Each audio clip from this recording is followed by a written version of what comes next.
အခုကြည့်နေမိတ်ဆွေက gain တွေဆော့ဘူးလို့ဆိုရှင်ဒါမျိုးတွေးဘူးမှထင်တယ် gain ဆော့အနေနဲ့ငါသာဒီ gain ကိုကိုယ့်ဘက်ကိုဖန်တီးရမယ်ဆိုရှင်ဘယ်လိုနေမလဲပေါ့ဒါမှမဟုတ်ကိုယ်ပိုင် gain တစ်ခုလုပ်ကိုစူးစမ်းကြည့်ရှင်တယ်ဘယ်အစမှမသိသေးဘူးဘယ် software တောင်းမလဲဆိုပြီးတော့လေဝေဖယ်မရဖြစ်သူနဲ့လူတွေများများထင်ကြတာ gain တစ်ခုဖန်တီးဖို့ကုတ်တွေတောင်းတဲ့ချီတွေစနေခိုင်ရရတယ်လို့ပေါ့နော်ဒီနေ့ခေတ်မှာက gain engine လို့ခေါ်တဲ့ gain software တွေကိုအသုံးချပြီးဘယ်သူမှဆို gain တော့ပါလုပ်လို့ရပါပြီဒီနေ့ဗီဒီယိုမှာတော့ကိုယ်ပိုင် gain တွေဖန်တီးခြင်းနဲ့ဒီပညာတယောက်အနေနဲ့စတင်ဖန်တီးမယ်ဆိုလို့ရှိရင်မသိမဖြစ်သိထားတဲ့ gain engine 5မျိုးကိုပြပြပေးသွားမှာပဲဖြစ်ပါတယ်။ phone game လို့ PC game လို့ကိုယ်နဲ့အကိုက်ဆုံးဖြစ်မဲ့ game engine ကိုဘယ်လိုရွေးချယ်ရမလဲဆိုတာကိုအခုပဲသိစိတ်ကြည့်လိုက်ကြ။ကျွန်တော်တော့ညံကြော်ပါ game maker မြန်မာကနေပြန်လဲကြိုဆိုလိုက်ပါတယ်။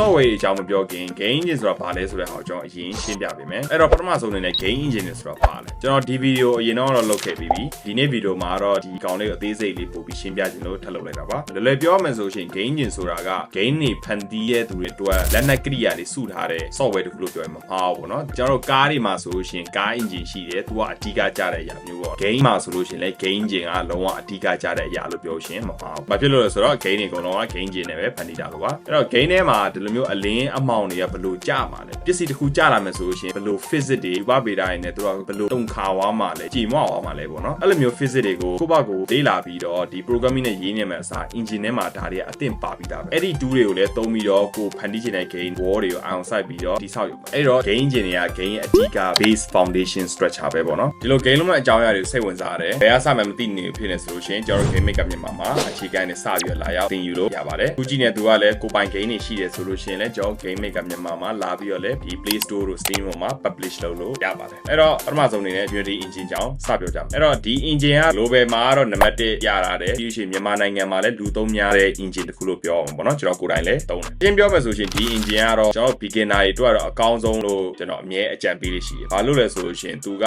2D game လုပ်လို့ 3D game လုပ်လို့အကုန်ရတယ် all rounder engine လို့ပြောရှင်တော့မမှားဘူးပေါ့ကိုလိုသိကြတဲ့နာမည်ကြီး game တွေဖြစ်တဲ့ Amisa 2D art style နဲ့ ဆော့လို့ကောင်းတဲ့ Hollow Knight game မြင်မှုလိမ့်မယ်သူဆို Unity engine လောက်ထားတာဒီ Subnautica ဆိုလို့ရှိရင်လည်း Unity နဲ့ပဲရေအောက်ကဘာထဲမှာဆိုတော့ light သွားပြီးတော့ဆော့ရတယ်ပေါ့နော်ပြီးတော့ကျွန်တော်တို့ဒီ COVID တွေနဲ့အိမ်မှာတစ်နေကြတော့တငယ်ချင်းတွေနဲ့အဖွဲလိုက်စုပြီးတော့ဒီ Among Us game တွေဆော့ခဲ့ကြတယ်ပေါ့နော်ဒီနာမည်ကြီး game တွေအားလုံးက Unity engine နဲ့ဖန်တီးတာပဲဖြစ်ပါတယ်ဒီ engine ရဲ့အဓိက programming language ကတော့ C# ပေါ့နော်ကျွန်တော်တို့ဒီ C# programming ကိုသုံးချပြီးတော့ဒီ game တွေဖန်တီးရတာပေါ့ Unity ရဲ့အကြီးမားဆုံးအားသာချက်ကတော့သူ့ရဲ့ community လို့ပြောချင်မှာပါဘူး community ရဲ့အရန်ကြီးတယ်အဲ့တော့အဲ့အရန်ကြီးရဲ့အားသာချက်ကဘာလဲဆိုရင်ကိုကအကယ်၍ error တက်ခဲ့တဲ့အခက်အခဲဖြစ်ခဲ့တယ်ဆိုရင် Google ခောက်ရှာလိုက်ရုံနဲ့ကို error ချက်ချင်းတန်းပေါ်ပြီးတော့တခါတည်းသူတို့ဘယ်လိုဖြေရှင်းရလဲဆိုတော့မြင်ရတာပေါ့နော်နောက်တစ်ခုမိုက်တာကဒီ Unity Access တို့ပေါ့ game နဲ့ဇက်ကောင်တွေ 3D model တွေကိုက art တွေမဆွဲတက်ဘူးဆိုလဲ art တွေရောကုန်ရှိတယ်ပေါ့နော်အတန်တွေရစအဲ့တော့ဒါမျိုးကိုလည်း free သွားယူလို့ရတာပို့ပြီးတော့မိုက်အဲ့တော့ကြောင့်တယောက်တည်း game လုပ်မယ်ဆိုရင်တော့မှတော်တော်အဆင်ပြေတယ်ဒီ Unity engine ကကျွန်တော်ဒုတိယမြောက် engine နံပါတ်1ကတော့ Unreal engine ပဲဖြစ်ပါတယ်သူကတော့ရုပ်ထွက်တော့အရန်မိုက်တယ်သူက high end graphic တွေနဲ့နာမည်ကြီးရဲ့ဒီ cinematic shot တွေနဲ့ game ကိုဆော့နေရတယ်ဆိုသိကြတယ် Unreal engine လို့ပဲကျွန်တော်ပြောလို့ရတယ် Unreal engine ရဲ့စွမ်းဆောင်ရည်သိချင်တယ်ဆိုလို့ရှိရင်ကျွန်တော်တို့ဒီ Harry Potter တွေက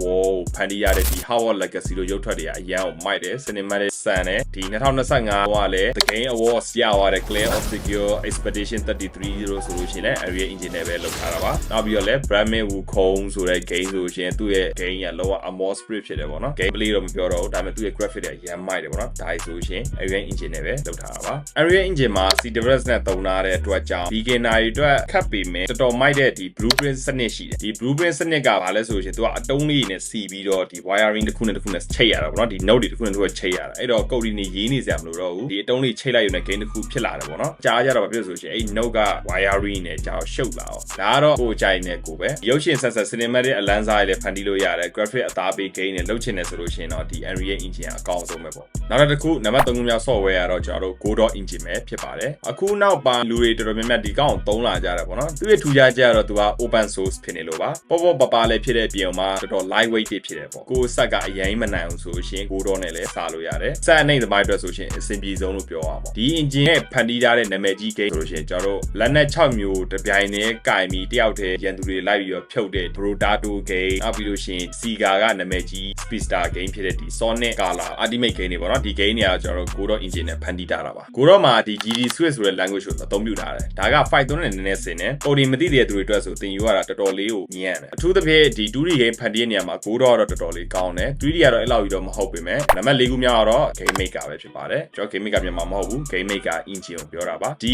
engine ကတော့ 2D game ပဲတီးတန့်ဖန်တီးဖို့ရည်ရွယ်ထားတဲ့ engine ပေါ့သူရဲ့အားသာချက်ကတော့ easy to use လွယ်နဲ့သုံးလို့ရတယ်ဒီ engine က 2D ပဲရတယ်ဆိုတော့ပြောနာမည်ကြီး game တော်တော်များများကဒီ engine ကိုသုံးပြီးတော့ဖန်တီးတာကျွန်တော်တို့တွေ့ရလိမ့်မယ်ဒီ story ဘိုင်းရော music ဘိုင်းရောလုံးဝအပြတ်သက်တဲ့နာမည်ကြီးပြီးကျွန်တော်လည်းအရင်သဘောကျတဲ့ Undertale game တို့နောက်ပြီးရှင်သူ့ရဲ့နောက်ဆက်တွဲ universe ဖြစ်တဲ့ Data Room ဆိုတဲ့ game နဲ့ထွက်လာအောင်မှာပေါ့နော်ဒါလည်း game maker နဲ့ပဲလုပ်ထားတာနောက်ပြီးတော့ဒီမြန်ဆန်သွက်လက်ပြီးတော့ action တွေအမိုက်စားနဲ့ဒီ pixel art style နဲ့ပုံနေနဲ့တနက်ပြည့်ရတဲ့ shooter roguelike game hotline Miami နေဆိုလို့ရှိရင်လည်း game maker နဲ့ပဲလုပ်ထားတာပေါ့ကုတ်ကိုအားမတန်သေးတဲ့သူတွေအတွက် game တွေက logic တွေလုပ်ချင်တယ်ဆိုလို့ရှိရင် drag and drop စနစ်တွေပါမယ်ဘယ်လိုပြောမလဲကုတ်ကိုတက်တီစောင့်နေစရာမလိုပဲနဲ့ဒီသူတွေက feature လေး drag and drop ထည့်ရုံပဲနောက်ပိုင်းမှာပိုကျွမ်းကျင်လာရဆိုလို့ရှိရင် GML ဆိုတဲ့ language နဲ့ကိုပိုင်းစိတ်ချပြင်လို့ရတယ်ဒီ engine ကတော့ 2D game အတွက်ဆိုရှင်မြန်မြန်ဆန်ဆန်နဲ့ထုတ်လို့အကောင်းဆုံးတူလို့ပြောရှင်တော့မမှားဘူးပေါ့နော်ကဲနောက်ဆုံးတစ်ခုကတော့ G developer ဖြစ်ပါတယ်နံပါတ် 5 အနေနဲ့ကတော့ဘာလို့ထားလဲဆိုရှင်သူက beginner ကြားမှာအရန် trendy ဖြစ်တဲ့ engine လို့ပြောရမယ်သူရဲ့အမိုက်ဆုံး feature ကတော့သူ့ထဲမှာ code လုံးဝရေးစရာမလိုပဲနဲ့ဒီ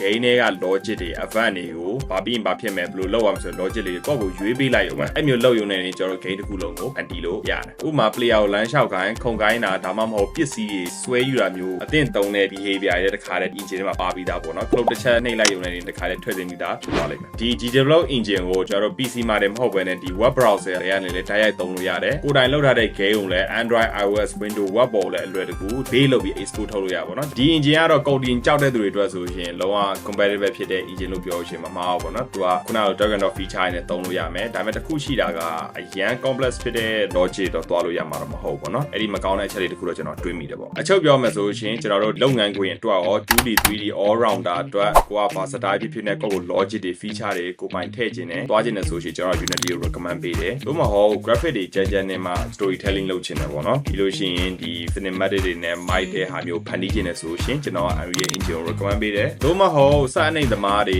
ပေါ့ပပနဲ့ဒီ open source ဖြစ်တဲ့ဟာမျိုးမှာသဘောကျတယ်ဆိုရှင်ကိုတော့ကိုရွေးလို့ရတယ်ပေါ့နော်သူလည်းမစိုးလူသုံးများလာပြီနောက်တစ်ခုကတော့ဒီ 2D ဘိုင်းကိုအားစိုက်ပြီးတော့ 2D game တွေကိုလုပ်ချင်တယ်ဆိုလို့ရှိရင်တော့ကျွန်တော်တို့ game maker ဆိုတဲ့ game engine ကိုသုံးလို့ရတယ်နောက်ဆုံးအနေနဲ့တော့ကိုယ်လုံးဝ music drag and drop feature နဲ့ပဲ game မြင်ထွက်ရင်ပြီးတော့ game development ကိုလေ့လာချင်တဲ့သူတွေအတွက်ဆိုလို့ရှိရင်တော့ G development ကိုကျွန်တော် recommend ပေးပါတယ်အဲ့တော့နောက်ဆုံးအနေနဲ့ကျွန်တော်ပြောချင်တာကတော့ဒီ game engine တွေကိုဘယ် engine နဲ့ပဲစားကိုယ့်အတွက် quite ဖို့ကအရေးကြီးဆုံးပဲကိုယ့်အတွက်မကိုက်လို့ရှိရင်အတင်းဖြစ်ပြီးတော့မသုံးနိုင်နဲ့ပေါ့နော်မိတ်ဆွေရောဒီ engine နဲ့ပတ်သက်ပြီးဘယ်လိုထင်လဲ comment မှာရေးပေးသွားလို့ရပါတယ်အခုလိုမျိုးစိတ်ဝင်စားဖို့ကောင်းတဲ့ game development game ဖန်တီးတဲ့အကြောင်းအရာတွေကိုထပ်ပြီးတော့သိချင်တယ်ဆိုလို့ရှိရင်ကျွန်တော်တို့ရဲ့ Facebook YouTube TikTok ကြားရနေရတယ် like and follow subscribe လုပ်ထားလို့ရတယ်အားလုံးပဲနောက်တဲ့ဗီဒီယိုမှာပြန်လည်ဆုံတွေ့ကြမယ်